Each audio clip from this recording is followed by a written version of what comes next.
2024 appears to be the return of the franchise running back. After decades worth of rule changes that made the passing game more prevalent in the NFL and the running game almost obsolete, as Ashton Jeanty's dominant 2024 season has him this close to being the first running back to win the Heisman Award in almost a decade, and both Derrick Henry of the Baltimore Ravens and Saquon Barkley of the Philadelphia Eagles are putting up strong cases to be the National Football League MVP. So in today's video, we're going to go over all this and ask the question, can a running back win these awards anymore?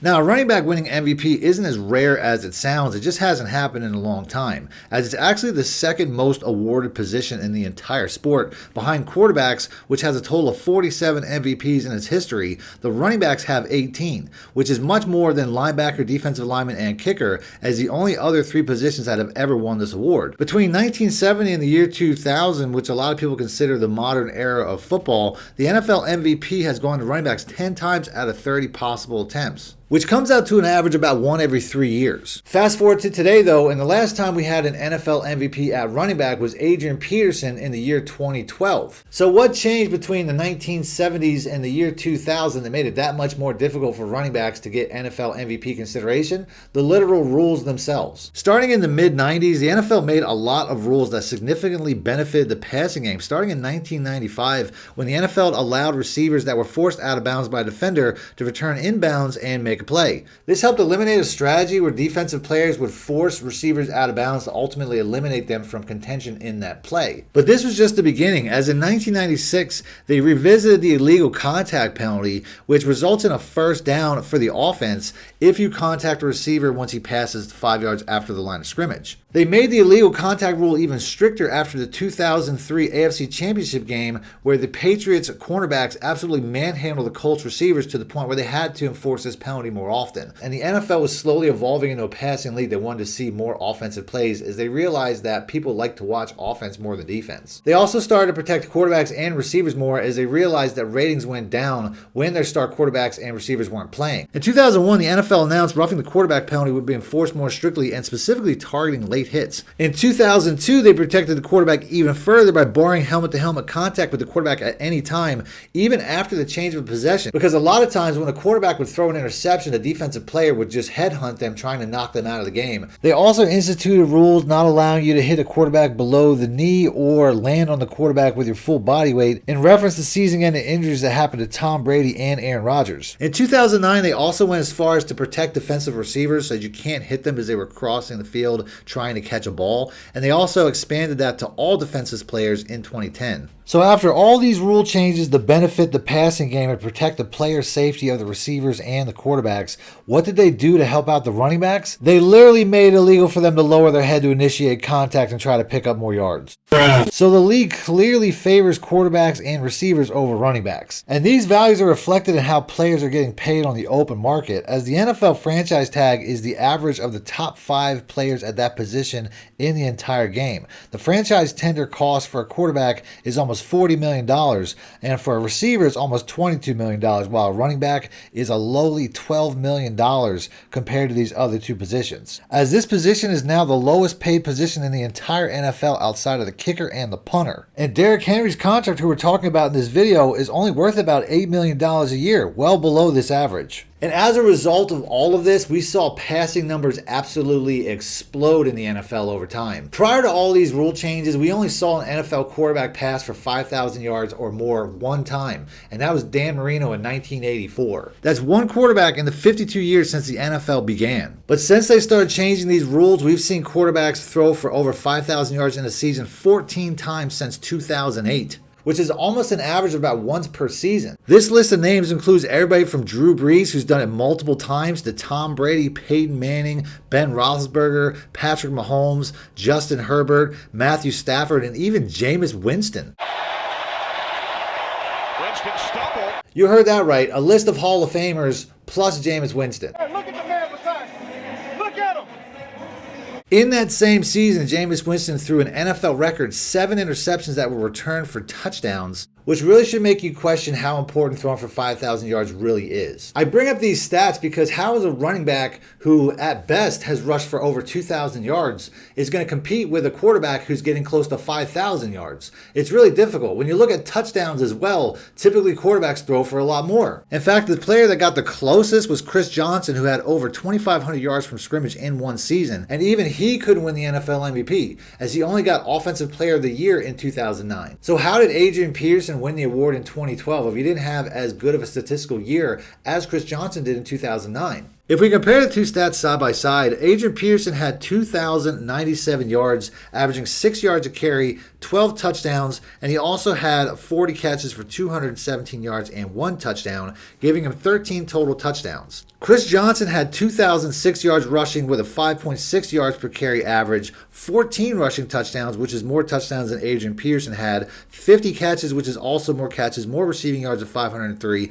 and 2 receiving touchdowns, giving him a total of 16 on the year. The real difference between these two is ultimately the storyline, as Adrian Peterson tore both his ACL and MCL ligaments in his left knee on Christmas Eve before making a remarkable recovery at the time where he was able to return to the Vikings starting lineup just 10 months after the injury. Some say his recovery was one of the most successful in recent sports history. So this amazing storyline of his recovery was one of the biggest reasons why he got so much attention when it came to MVP, is people love a good story. And back then, ACL and MCL injuries didn't heal nearly as fast as they do today, as modern medicine is bringing athletes back from much worse injuries in a much quicker period of time. And I say that because storylines matter, and the running back that has the best storyline in the NFL right now is definitely Saquon Barkley, who went from the New York Giants and had a pretty lackluster career in comparison to having an MVP caliber season in his first season in the division rival Philadelphia Eagles, which is already a story that I broke down in a previous video. So if you guys want to see more, I'll have links on screen at the end of the video, so stick around for that. It didn't work for me over here, and I'm doing well over here. As we mentioned earlier, stats aren't the only thing that matters. Records matter as well, as the Tennessee Titans finished the 2009 season with an 8-8 record, and it's very difficult to give an MVP award to a player that doesn't even make the playoffs. While the Minnesota Vikings did make the playoffs and finish the season with a 10-6 record, which is even more impressive considering that Christian Ponder was the starting quarterback for the Vikings that year, which just proves how valuable Adrian Peterson was to his team, which brings me to my next point. The biggest roadblock for guys like Saquon Barkley and Derrick Henry to get MVPs is going to be the quarterbacks on their very own teams. Welcome to the MVP race! You are relieved, Squire. Or maybe a running back could? You are relieved, Squire. As Derrick Henry came to Baltimore to play with a 2-time MVP in Lamar Jackson, who's having what looks like a back-to-back MVP season as he's leading the league in both passing yards and touchdowns at the time of this recording. Saquon Barkley's case is helped a little bit by the fact that Jalen Hurts isn't putting up nearly the same type of passing numbers, but he is second in the entire NFL in rushing touchdowns, which he has one more than Saquon Barkley, who's sitting at 4th. Now, we all know that the tush push is why he has so many rushing touchdowns, but at the same time, he does have 13 passing touchdowns, and having 24 total touchdowns for an offense is way more impressive than the 12 that Saquon Barkley currently has. The other most important number is the record of the team, as the Ravens are 8-4 right now, but they finished last year 13-4. So the Ravens are most likely going to finish with a worse record than last year, as they already have 4 losses and they only had 4 all year last season. The chances of them running the table are not very high, especially with them playing some very tough competition throughout the rest of the year. The Philadelphia Eagles, on the other hand, are 9-2 right now, where last year at the same time they were 10-1 before falling apart and completely collapsing. So since the Ravens already have 4 losses, they can't finish this year better than last year. So it's hard to make a case for Derrick Henry, who just came to the Ravens,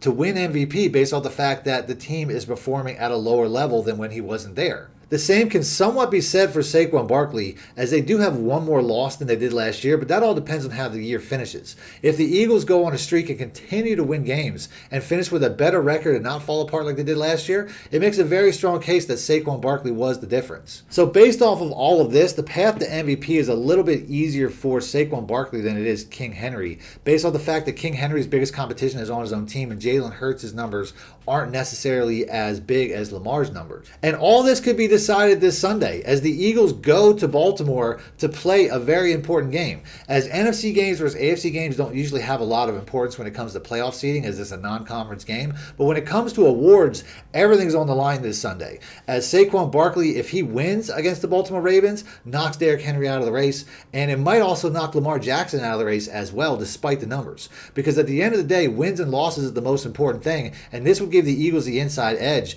as they have a better chance at finishing with a much higher record than the Baltimore Ravens unless they fall apart like they did last year. This is going to be a much tougher test for Saquon, though, as he's going up against the number 1 rushing defense in the entire league in the Baltimore Ravens, while Derrick Henry's going against the number 10 rushing defense in the entire league, as both of these defenses are both very good against the run.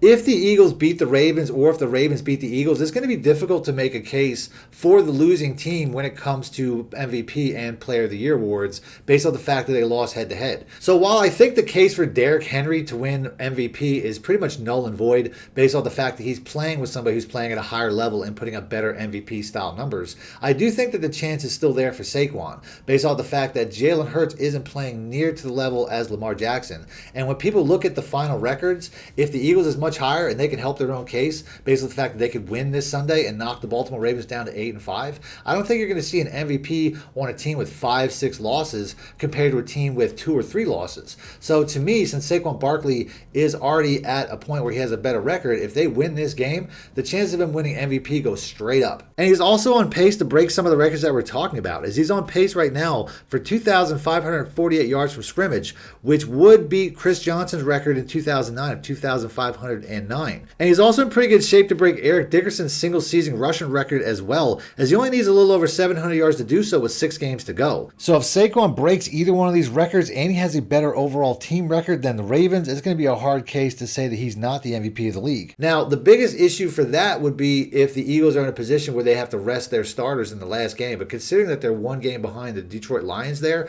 I don't think it's necessarily going to happen, as they're probably going to have to win every single game throughout the rest of the year to try to compete for the number 1 seed. So I'm going to go ahead and end the video there. If you guys want to see more videos like this, I did make a video about Saquon Barkley. I'll have that popping up on screens. Just click links. And until next time, thanks for watching.